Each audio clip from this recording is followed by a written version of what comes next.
Coefficients of friction simply relate to how materials interact with each other, how things rub up against each other. And when you go out on the course, how much your foot rubs against the surface that you're planting on affects how much energy you can produce. How tightly you can grip the disc or how wet it might be affects how much energy you can put into the disc with trust.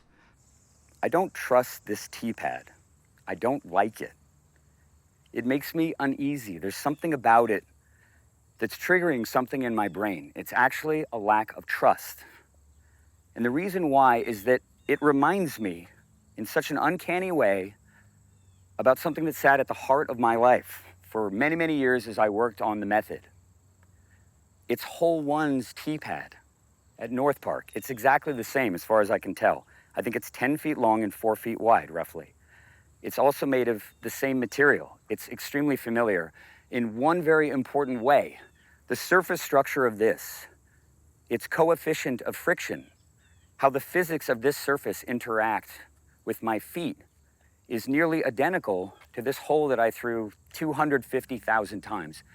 At the heart of this sport is mastering this part of physics, learning how to manipulate coefficients of friction between the ground and your feet and the disc to make the disc go exactly where you want. Whether it's dirt, whether it's asphalt, whether it's concrete, whether it's grass, every tee in this sport is different. Every tee almost is like a fingerprint. And once you begin to understand the coefficients of friction between the tee surface and your foot, you can tame the tee, and eventually you can throw with consistency using the biomechanics from adding momentum. So to take a dive into coefficients of friction, I'm going to talk about a sport that's really familiar to a lot of people, the sport of tennis. And tennis is contested on 3 different surfaces. I'm actually not a tennis player, so I may get something wrong, but my belief and understanding is that one of them is called hard court. It's bouncy and elastic. The next is clay. Clay is the opposite of hard court. Clay is molasses. It's slow, it's predictable. And finally, there's grass. Grass is chaotic. The ball hits the ground and ricochets in weird ways. It gets crazy spin. It's pandemonium. And some players thrive in that environment. Some players thrive on the predictability of hard court, and some players want to drag you into the deep end and drown you in the muck, in clay, and grind you out.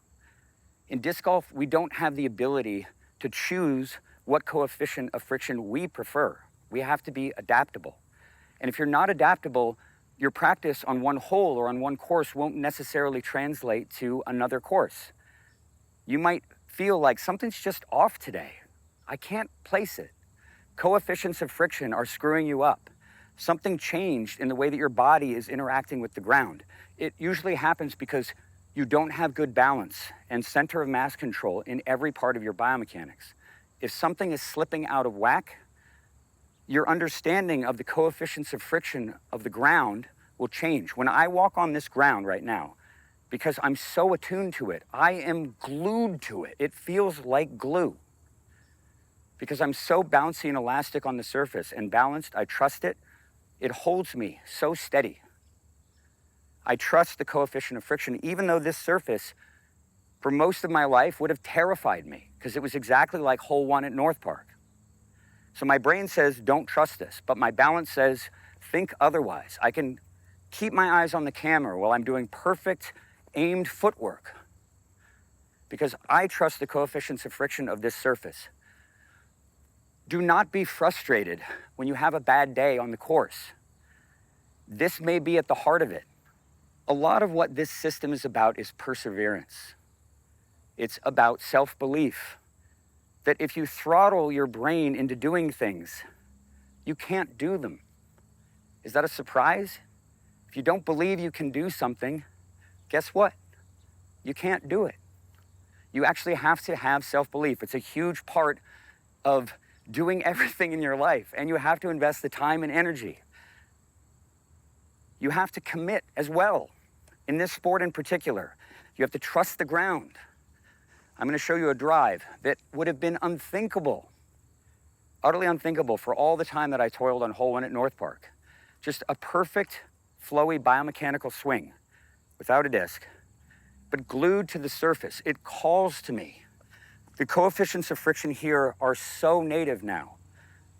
It is like stone. My leg feels like a rooted stone. And when it's like that, I can power into it with the engine of the backhand. I can swing into the weight of the bullet. I can do all of these things that were totally unthinkable for me for over 2 decades. Because I never gave up. I kept working on the problem. And I persevered. I solved it. And I love sharing things that are important with the world. Adding momentum. Understand friction in the world. Understand yourself. Be an insane disc golfer. Feels ridiculous.